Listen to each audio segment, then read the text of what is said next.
Putting into his case together ke alo Ncede wethu saphokazi kukho into endilinganisayo apha endlebeni yam. Mizuzu masiyenzi beyi-19 ngoku ibethile intsimbi ka-10 o'clock sandungena masikubulise wethu sikwamkele. Nkosi kakhulu ke mphulaphuli ngokukhetha thina. Namhlanje ke sincokola ke ngomba othanda ukuba shushu nokuchaphazela i-community healthcare workers okanye abantu ke sithi ke zi-CHWs.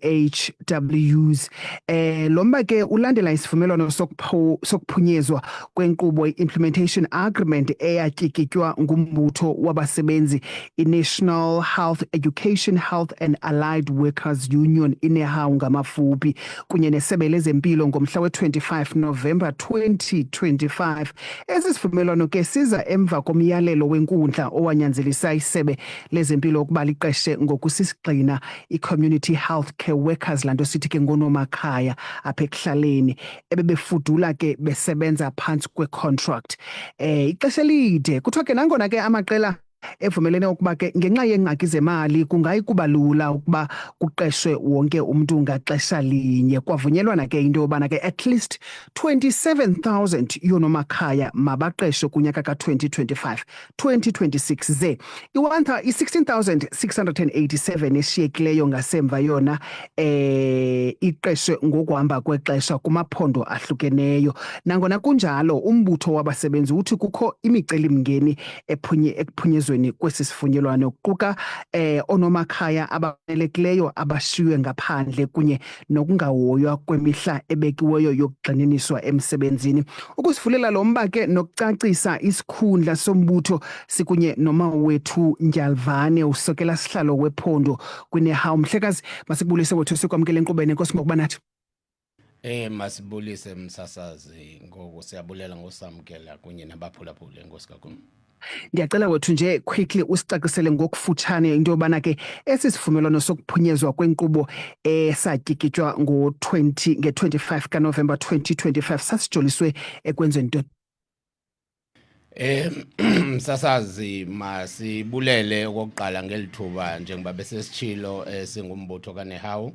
Sisiza ke apha namhlanje uzowucacisa kanye kule nto ubugqibo ukuthetha ngayo. Isivumelwano esi ke msasazi sasisayina kunye nomqashi nge-25 kaNovemba sasibheyise kanye kule nto ubuyithetha into ethi bekumele bonke onompilo aba bantu kuthiwa ngo-CHW across the all provinces babe baqashwa ngokusesigxineni kuba kaloku siyilanda le mbali ngenxa yento bana bona ingabantu babesenze le nto kuthiwa kukusacrifice for iminyaka engapha kwama-25. Kulapho ke lo mbutho unguNEHAWU wade wabonakalisa into yobana noko bekumele urhulumente unayo into ayithabathayo ukuqinisekisa into yobana abantu bakuthi ngenxa yento yobana bezibonakalisile okanye bezinikele ukuthi iimpilo zempula zikalijaca noko zibe ziyaphucuka. Benza lento kuthiwa ke yi-sacrifice ngamagama amafutshane. Bayinikela imizima yabo ukuthi mabancedisane nee-communities. Kulapho ke kuye kwafumaniseka ekuhambeni kwexesha noko xa iingxoxo ziqhuba nomrhulumente savumelana ke msasazi ngelithi kubalekile into yobana sibathathe on permanent basis ukwenzela into yobana noko babe nayo lento ukuthi bathi xa bephuma kwiservice karhulumente ibe khona noko into ababhalela ngayo ekhaya okanye ukuncedisana neentsapho zayo. Sithe ke xa besikusayina le agreement kunye norhulumente on the basis that urhulumente esithi as much as bebonke be-around 49,000 throughout the country kubalulekile into yobana kuba ke i-fiscus into ekhoyo ekufumaniseka ukubana ishokoxekile ingxowa yakhe.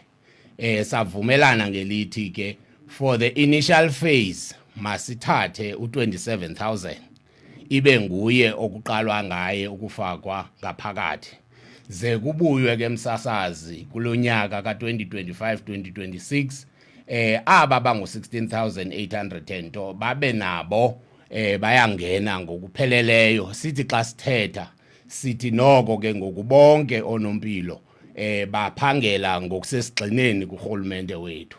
Kodwa ke msasazi eyona nto that we can cite sifumanisile into bana kune-challenges okanye kunemicelamngeni esibangele into bana sibe silapha namhlanje.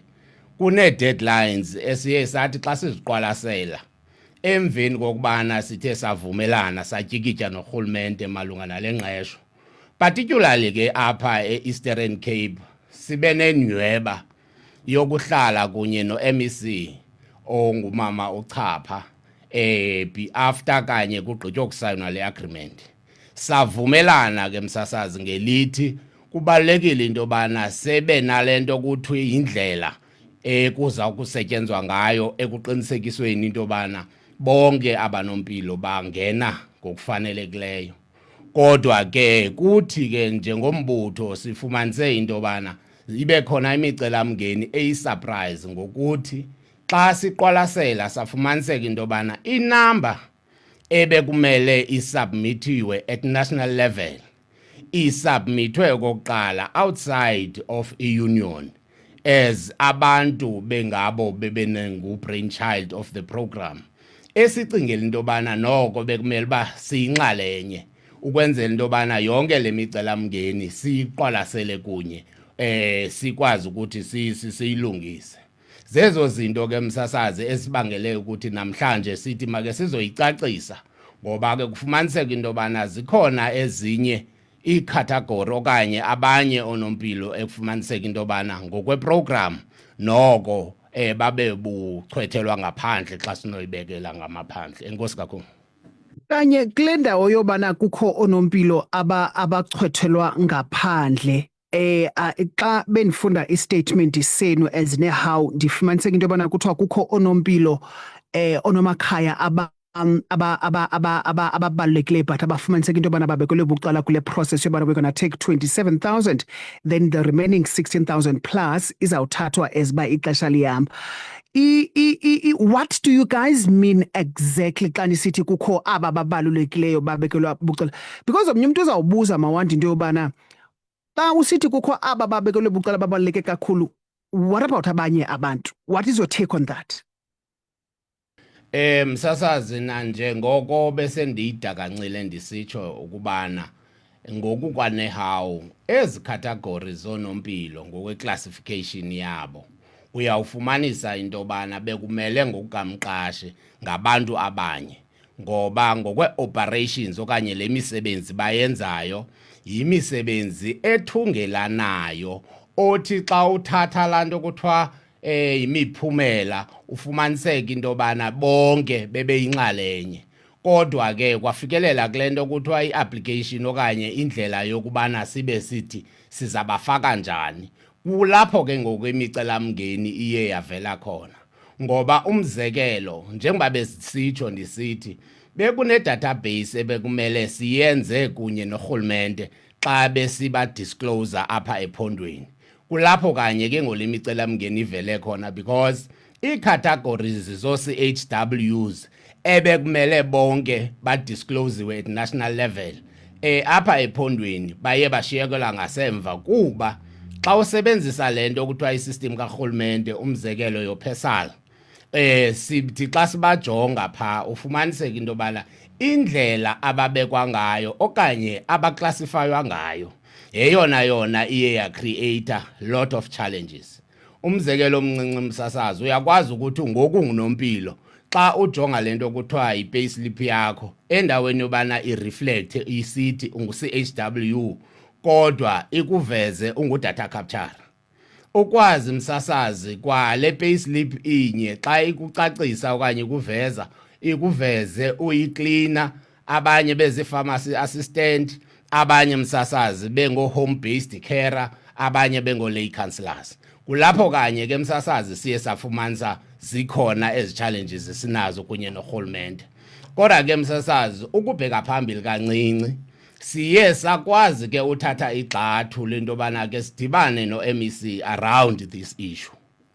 Apho ke u-MEC siye sambekela wade naye msasazi xa wayeyiconcluda inhlanganiso leyo enesivumelano esithi kubalulekile uNeHAWU kunye nedepartment basebenze hand in hand in resolving these challenges esizifumanayo, ngoba msasazi ii-problems self created okanye esizenze singokwethu siyi-department noko asikwazi ukubetha umbutho on the basis yento yobana isayine i-agreement.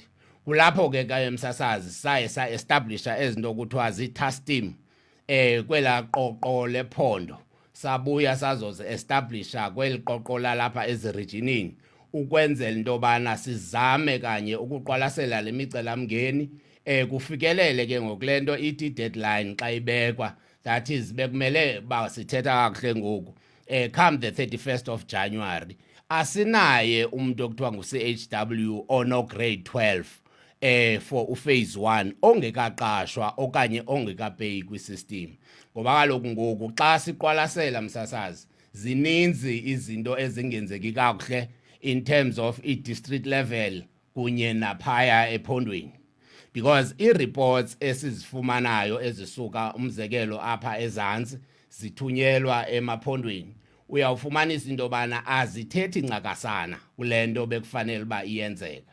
Ibuyele ke ngoku ibe nezi category kanye bendisanda ukuzihighlighter ndisithi ziye zachothelwa ngaphandle. Xa sibuyela kulaa nto esa statistics nje kancinci msasazi, sinabantu esithe xa siyijonga la national list yayithunyelwe i-department safumaniseka uba sinonompilo abango-689 abangaveliyo okanye abangasekhoyo kwakwisystem leyo msasazi. It's either abanye babo basweleka okanye abanye babo baresign okanye baretirisha. Zizinto ke ezibangele into yobana sithi ke msasazi zingumcelamngeni and asikwazi ke ngoku ukuthi siyiyekele i-department iqhube ngendlela eqhuba ngayo erongo engayincedisiyo le program. That is why ke ngoku as we are saying there is this particular category ekuthiwa ngo-lay councillors. All-lay councillors ke msasazi through again ii-meetings okanye iintlanganiso besikade sinazo kunye ne-department lena yethu besivumelana ngento ethi kubalulekile ukuthi ke zikhostwe ezi numbers ngokwe-district okanye ngokwe-areas ezoba kuzo kuthunyelwe la manani abo eprovinsini ukwenzela i-department ike iphinde ibone ukuthi yenza njani ukwenzela into yobana babe nabo baqashwa ngokusisigxina. Kodwa ke msasazi ezona nto zingumcelamngeni zii-deadlines kunye nendlela yoelunwabo okanye ecothayo i-department eqinisekisa ukuthi ibe iyazenza ezo zinto. Enkosi kakhulu ke msasazi. In closing, Bhuti Mawande, you've just mentioned into yobana kukho onomakhaya abayi-600 and something mhlambi abanye basweleka but basekhona kwisystem. You've also mentioned into yobana omnye uyakwazi into yobana kuthiwe uyi-data capture, omnye kuthiwe uyiklina njalo njalo. And kusekho le issue enibalulileyo nakwi-statement ebenisikuphile into yobana based on i-agreement esasinayo on the 25th of November 2025 yobana at least masiqale ngabayi-27,000 then size ke ngokusigqibezele ngaba bayi-16,000 baqashwe permanent, but kuyabonakala into yobana isebe alikaka-adherishi to that, if I can put it like that. So in closing, xa siyivala, where to from here based on kwezi problems sozibalile? Msasazi nanjengoko ubusosivile sisithi ukuqala kwethu lenkqubo siqale nala office ka-MEC aye wanika i-directive okanye wanika laa nto kuthiwa zii-marching orders kwi-office ka-HOD where u-HOD ebelindelekile okanye ebe-expected into yobana avale yonke le misantsa siye sathi ukuyiqwalasela. Silindeleke msasazi ke xa sisiya kule mpelaveki umzekelo siphinde sihlale nala office ka-MEC so that sizokwazi ukuzidakanca kanye ezi challenges that we have foreseen okanye sizibonileyo sikwazi into bana mhlawumbi xa sizawuthi sibe siyancokola ibe yenye yezi zinto ke ngoku sizama ufumanana ukuthi siyifast track kanjani le process yonke ngoba kuyabonakala uba ngaba ikhona msasazi le ndlela kusetyenzwa ngayo engakhange ibe nxamnye nale ndlela ebenike umgqaliselo ukuthi makwanjwe ngayo. So ligxathu ke lokuqala elo ke msasazi esicinga fana uba sizolithatha. Kodwa ke msasazi again as we are saying come the 31st of January as an organization ke msasazi we are very clear that we will not be able to be in a position to leave any member behind. Inehawu izawuqinisekisa ke msasazi ukuthi i-court order yona kuyanyanzeleka into bana sibe siyayilandela okanye sibe siyawulandela umgqaliselo wayo in making sure that all the CHWs get to be appointed kwi-financial year ka-2025-2026. Njengobana besenditshilo ke msasazi nisithi aba umzekelo bokuqala bangu-27,000 bekumele asisathethi nothetha ngabo because xa ujonga le nto kuthiwa i-time frame already sesibusondela kwempela nyanga bekumele ngolonyaka ngoku xa siqwalasela sizawuqwalasela kula 16,000 nento besithethe ngaye sithi ke ngaba bangenaye ugrade 12 umzekelo bona ke msasazi sithe maxa besivumelana kukho lanto kuthiwa i-prior learning okanye ubana siqwalasele izakhono abanazo ibe yenye yezi zinto sizawuzithelekisa okanye sizisebenzise xa sibafaka kulo phase 2 sijongene nayo. So yona nto that we are expecting as an organization to happen msasazi. Ukubana ke msasazi noko asifumani joy si organization that is mandate driven. I-mandate ke msasazi siyifumana kubasebenzi apha ezantsi basinike indlela ekuma kuyiqhutywe ngayo ukwenzela into bana zonke ezi demand sithetha ngazo zibe ziyenzeka throughout the province. But key to it ke msasazi asinalo ixesha yona nto sifuna ukuyigxininisa kakhulu ke as we are moving forward. Kulonyaka ke msasazi ayikho enye into esizawujongana nayo kakhulu particularly kulezi nyanga siya kuzo in making sure that at least lena iprogram yenye yezi zinto esivumelene ngazo ebekufanele into bana ibe iya implementwa. So awazi ke msasazi kuqinisekisa nje urhulumente simthembisa into bana asikwazi ushiya phansi but urhulumente makenze lento besivumelene ngayo babe bonke onompilo bangena ngaphakathi because isebe lezempilo msasazi linemicela mngeni kwalona nje general asikwazi ke ujongana neprogram enye time frames which are very clear ebekumele into bana we are disposing of it and looking for other challenges. Remember ke onompilo ba critical kule department ka health because ngela xesha le COVID-19 msasazi sonke sasibalekile sihlele ezindlini kodwa bona babekhona belapha phandle apha bencedisana nemeko zobana abantu bakuthi babe impilo zabo ziyaphila okanye ziyasinda msasazi. So by priority kuyi-organization ngolo hlobo ke msasazi. Enkosi kakhulu. Mawethu Ndyalvane, Provincial Deputy Chairperson wenehawu. Enkosi kakhulu Mhlekazi, siyabulela ngexesha lakho. Enkosi msasazi. Variety of music.